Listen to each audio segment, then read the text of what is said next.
नमस्कार विद्यार्थी मित्रांनो. पहा तर बार्टी टार्टी, आरती सारथी आणि महाज्योती आपली 2025ची CET होती. आपला जो पेपर होता होऊन बरेचसे दिवस झालेले आहेत. आता विद्यार्थ्यांना फक्त एकच गोष्टीची विद्यार्थी वाट पाहते, ते म्हणजे आपला रिझल्ट. आमचा रिझल्ट कधी लागणार आहे, आमचा कट ऑफ कधी लागणार आहे. ठीक आहे, तर आजच्या व्हिडिओमध्ये आपण तेच की रिझल्ट कधीपर्यंत आपला लागू शकते. ठीक आहे, आणि तो लवकरच का लागणार हे पण सांगतोच मी व्हिडिओमध्ये. ठीक आहे, आणि आपले डॉक्युमेंट काय काय लागू शकतात आणि आपलं पुढील प्रोसेस 2025साठी कशी असू शकते आणि आपले कट ऑफबद्दल एक परत डिस्कशन आजच्या व्हिडिओमध्ये आपण करणारच आहोत. आणि बार्टीचे जे पण तुमचे डाऊट असेल ते सर्व क्लिअर होणारच आहे. त्यामुळे व्हिडिओ स्टार्टिंगपासून लास्टपर्यंत व्यवस्थित बघा, बऱ्याचशा गोष्टी तुम्हाला माहीत होणार आहे. ठीक आहे, आणि बार्टीसाठी भैया one of the best channel आहे आपलं, नक्कीच सबस्क्राईब करून ठेवा. पुढे बार्टीबद्दल जे काही पण अपडेट येतील, काही माहिती येतील, नक्कीच तुमच्यापर्यंत मिळणार आहे. त्यामुळे चॅनलला सबस्क्राईब करून ठेवेल असू द्या. ठीक आहे, चला तर व्हिडिओला सुरुवात करूया. ठीक आहे, तर सर्वात आधी आपलं रिझल्टचं जर म्हणायचं झालं, ठीक आहे, आपलं जे बार्टीची जी वेबसाईट होती त्यावरती जो हेल्पलाईन नंबर होता त्यावरून बऱ्याचशा विद्यार्थ्यांनी तिथले जे सर असतात त्यांना कॉल केला होता. ठीक आहे, तर त्यांचं स्टेटमेंट एकच होतं. आता ते माझ्याकडे रेकॉर्डिंग नाही आहे, म्हणजे मी केली नव्हती. तर त्यांना जर विचारलं, अरे तुम्ही पण विचारू शकता बार्टीच्या याच्यावर ऑफिशियल वेबसाईटवरती जाऊन हेल्पलाईन नंबरवर जाऊन त्यांना कॉल करू शकता. ठीक आहे, कुठून कुठं आपलं बी ते कर्तव्य असतं की आपण पेपर दिला आहे आणि त्यांना जर आपण विचारलं वारंवार तर ते काही ना काही त्याच्यावर ते ॲक्शन घेतील. ठीक आहे, तर बऱ्याचशा विद्यार्थ्यांनी आधी विचारलं होतं, तर त्यांचं एकच स्टेटमेंट होतं की तुमचं रिझल्ट CETचा रिझल्ट तुमचा आता 10 तारखेपर्यंत एनी हाऊ ते लावणार होते. म्हणजे 10 नोव्हेंबरपर्यंत त्यांनी असं सांगितलं की रिझल्ट तुमचा 10 नोव्हेंबरपर्यंत येऊन जाईल. ठीक आहे, असं अजून ऑफिशियली कुठं लिहिलेलं नाही आहे. ऑफिशियली अजून काही JR आलेलं नाही, ही पहिली गोष्ट. ठीक आहे, पण आता त्यांनी तसं सांगितलं तर त्यांच्या स्टेटमेंटवर आपण एक भरोसा ठेवून आपण एक एक्सपेक्ट करू शकतो की आपला रिझल्ट लवकरच येत्या 4-5 दिवसामध्ये आपल्याला पाहायला भेटणार आहे. त्याच्या आधी त्यांनी सांगितलं एक ते बार्टीचं जे ऑफिस आहे त्यामध्ये एक नोटीस लावण्यात येईल, त्यावरती ते सांगणार आहे. ठीक आहे, तर ते नोटीस तिथे लावले म्हणजे आपल्यापर्यंत ते पोहोचणार आहेच. ठीक आहे, त्यासाठी चॅनलला सबस्क्राईब असू द्याच तुम्ही. आणि त्यानंतर तुमचं 10 तारखेपर्यंत त्यांनी सांगितलं 10 नोव्हेंबरपर्यंत तुमचा रिझल्ट एनी हाऊ येणार आहे. ठीक आहे, आता आपलं ते आचारसंहितेचा काय परिणाम होते ह्या त्या 2-3 गोष्टी आहेत अजून, आपण बघूच. ते 10 तारखेपर्यंत तुमचं धरून चालला एक्सपेक्ट की आपला रिझल्ट येऊ शकते 10 नोव्हेंबरपर्यंत. ठीक आहे, आणि हे काही ऑफिशियली नाही आहे येऊ, पण आता तेच की आपण त्यांच्यावर एक भरोसा ठेवून बघू 10 तारखेपर्यंत येते का. ठीक आहे, तर रिझल्टचं तुम्हाला समजलं असेल की 10 तारीखपर्यंत तुमचा रिझल्ट येण्याचे चान्सेस जास्त आहे. ठीक आहे, आता त्याच्यानंतर आपण बघू डॉक्युमेंट्स काय काय लागू शकते.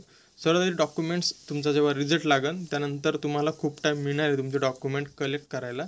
तर डॉक्युमेंटचा एवढं जास्त ताण घेऊन आतापासून फायदा नाही. तरी एक बऱ्याचशा विद्यार्थ्याचे कमेंट येतच होतं की सर डॉक्युमेंट काय काय लागतात, त्यासाठी मी त्यांना सांगते. ठीक आहे, तर डॉक्युमेंटबद्दल सांगायचं झालं तर तुमचं ॲप्लिकेशन जो फॉर्म असते बार्टीचा वेबसाईटवरून तो डाउनलोड करू शकतो आपण.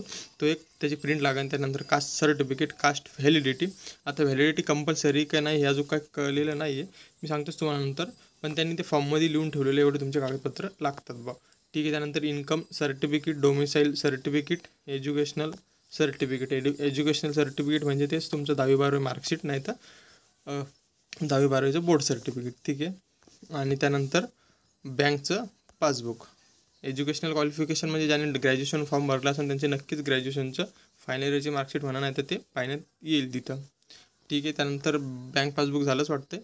आधार कार्ड, पासपोर्ट साईज फोटो, आणि ज्याचा गॅप वगैरे अशा काही गोष्टी असतील तर त्याचं ते गॅप लागणार आहे. ठीक आहे, अंडरटेकिंग फॉर्म तो तुम्हाला बार्टीच्या याच्यावरच मिळणार आहे, आणि तो फॉर्म असे तुमचे काहीतरी 7-8 डॉक्युमेंट लागणार आहेत. आणि डॉक्युमेंटचा एवढा ताण नका घेऊ, कारण की डॉक्युमेंट आपल्याकडे अवेलेबल असतात असेच डॉक्युमेंट आहे. ठीक आहे, नाहीतर काही नवीन विशेष असतं मी सांगितलंच असतं. ठीक आहे, फक्त त्यात जे आपलं फॉर्म भरताना आपण टाकलं होतं 3 वर्षाचं इन्कम, ते थोडं आहे, 3 वर्षाचं इन्कम काढून ठेवा. बाकी एवढं काही इम्पॉर्टंट नाही. आणि अजून टाईम भेटतेच, जेव्हा रिझल्ट लागेल त्याच्यानंतर जी प्रोसेस असेल तुमची प्रोसेस बघून घ्यायच्यानंतर तुमची काय प्रोसेस असते पुढची. प्रोसेस जर सांगायचं झालं तर तुमचा सर्वात आधी CETचा निकाल लागेल. निकाल इन द सेन्स तुमचं त्यासोबत मार्क्स पण समजणार, आणि कट ऑफ निवड यादी असते ना, ती निवड आधी काय म्हणते जारी केल्या जाईल. आणि सोबतच तुमचं वेटिंग लिस्ट जी असते ते अशा प्रकारे तुमचा रिझल्ट लागणार आहे. 2-3 गोष्टी रिझल्टमध्ये समजणार आहे तुम्हाला, ठीक आहे. आणि रिझल्टमध्ये अजून बऱ्याचशा विद्यार्थ्यांनी जे ॲन्सर की आपली आलेली होती, रिस्पॉन्स शीट आपण त्याला म्हणत होतो, तर बऱ्याचशा विद्यार्थ्यांनी ते बघितले नव्हते आपले मार्क्स किती आहे काय आहे. तर अशा विद्यार्थ्यांसाठी डायरेक्ट त्याच्या रिझल्टमध्येच ते त्यांचे फायनल मार्क्स बघू शकतात. आणि ज्यांनी बघितले असेल, आता त्यामध्ये परत ऑब्जेक्शन घेऊ शकत होतो आपण. काही जर क्वेश्चन चुकले असेल त्यावर ऑब्जेक्शन घेऊ शकत होतो.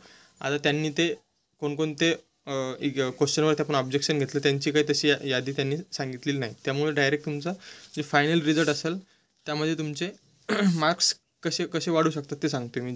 आता काही शिफ्टमध्ये जे क्वेश्चन चुकलेले असतील, ज्यावर मुलांनी ऑब्जेक्शन घेतले असेल, असे क्वेश्चन त्याचे तुम्हाला बोनसमध्ये मार्क्स मिळणार आहेच.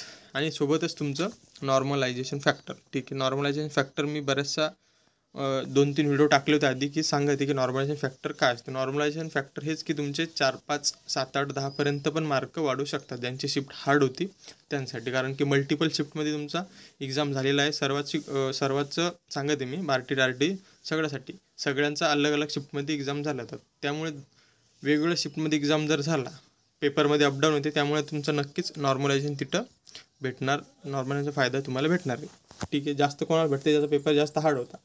आणि जर विद्यार्थ्यांचा रिस्पॉन्स बघितला मी कमेंटमध्ये इकडे तिकडे, तर हेच सर्व सांगत आहे की एक्झाम रिअली सगळ्याचा डिफिकल्ट होता, म्हणजे अवघड होताच मागच्या वर्षीपेक्षा. यावर्षी पॅटर्न पण थोडं वेगळं आलं आणि क्वेश्चनची लेवल पण आलं, म्हणजे ओव्हरऑल तुमचा पेपरच डिफिकल्ट होता, ठीक आहे. तर पुढील प्रोसेसचं सांगायचं झालं तर तुमचं सर्वात आधी निकाल लागन 10 तारखेपर्यंत आपण एक्सपेक्ट करेल लागू शकते.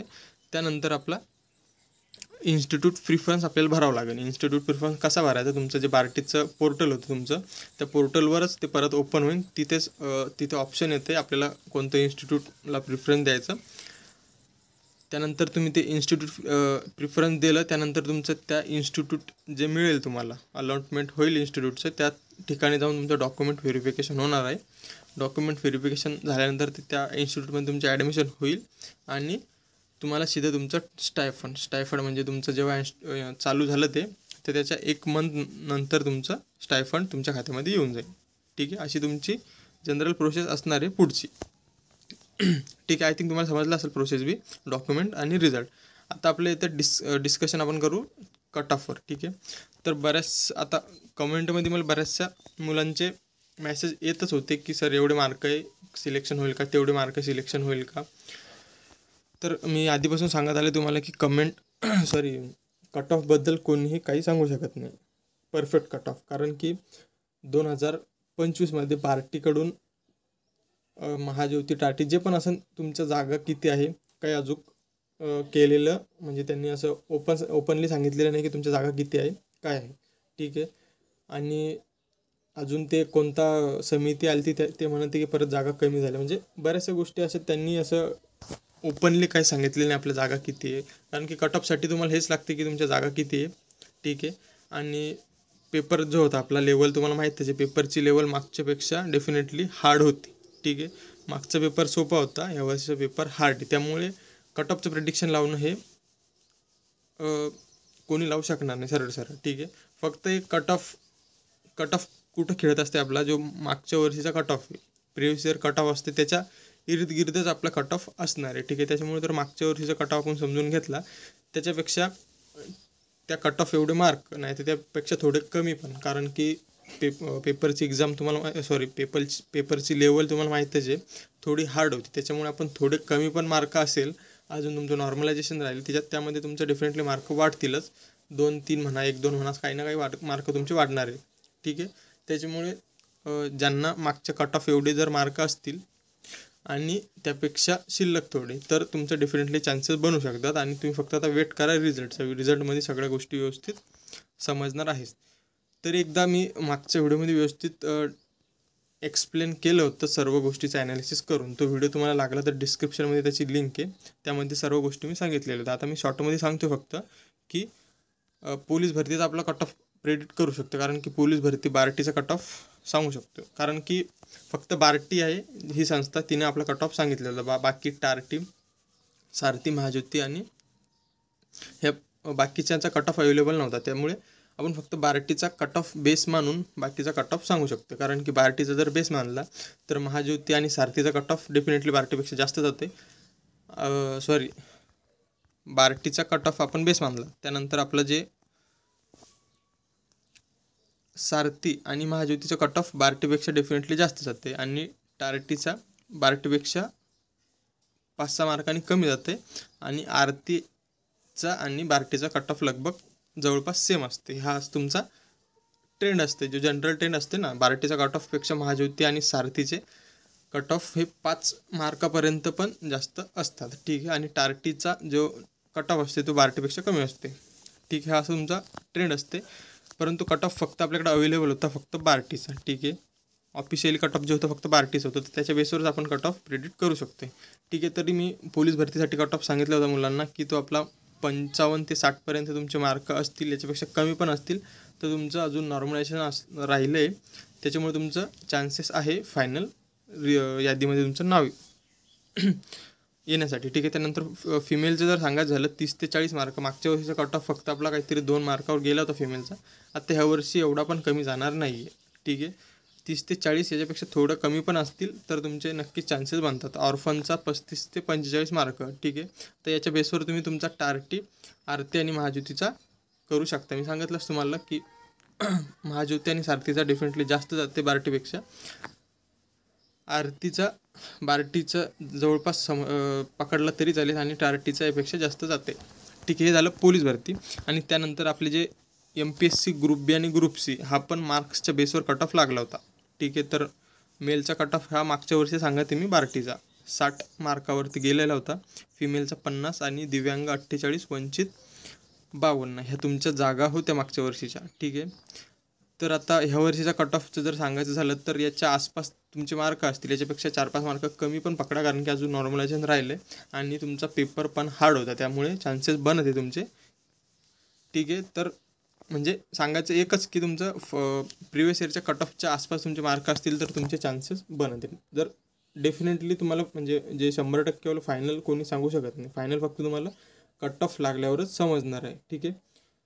अजून त्यानंतर सांगायचं झालं UPSC आणि राज्यसेवा, MPSC राज्यसेवाचं सांगायचं झालं तर हे कट ऑफ तुम्हाला सांगितलेलं होतं मी.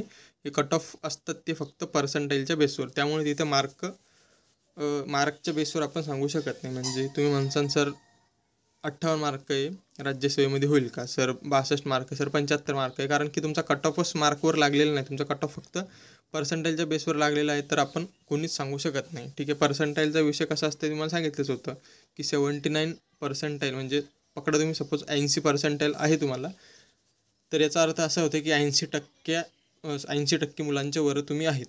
ठीक आहे. तुमच्यावर फक्त 20% पोरं आहेत. याच्या बेसवर तुमचा कट ऑफ लागते. राज्यसेवा आणि UPSCचा कट ऑफ पर्सेंटाईलच्या बेसवर लागते. ठीक आहे. त्याच्यामुळे आपण याचं बी काही सांगू शकत नाही. तुम्हाला जेव्हा रिझल्ट लागेल तेव्हाच ते कळणार आहे. ठीक आहे. आणि एक ओव्हरऑल तुम्हाला जर पकडायचं असेल की कट ऑफ कसा आपलं सिलेक्शन होऊ शकते का नाही, तर आजूबाजूच्या आपले जे फ्रेंड सर्कल असेल त्यामध्ये आपण विचारपूस करून की तुम्हाला किती मार्क आहे बा. जर बाकीच्या जनरल मार्कापेक्षा तुम्हाला जास्त आहे तर तुमचं डेफिनेटली सिलेक्शन होणार. ठीक आहे. तर आय थिंक कट ऑफचं तुम्हाला थोडाफार अंदाज लागलेला असेलच. ठीक आहे. फायनल काय म्हणता येईल त्याला, पूर्ण कट ऑफ तर कोणी सांगू शकत नाही. तुमचा कट ऑफ जेव्हा रिझल्ट लागेल तेव्हा डेफिनेटली समजणार आहे. ठीक आहे. त्यासाठी तुम्ही चॅनलला सबस्क्राईब असू द्या. बार्टीचे इथून पुढे पण जे सर्व गोष्टी लागणार आहे तुमच्या त्या चॅनलवर येणार आहे. ठीक आहे. तर आजच्या व्हिडिओमध्ये एवढंच भैया. भेटूया पुढच्या व्हिडिओला. तोपर्यंत जय हिंद, जय महाराष्ट्र.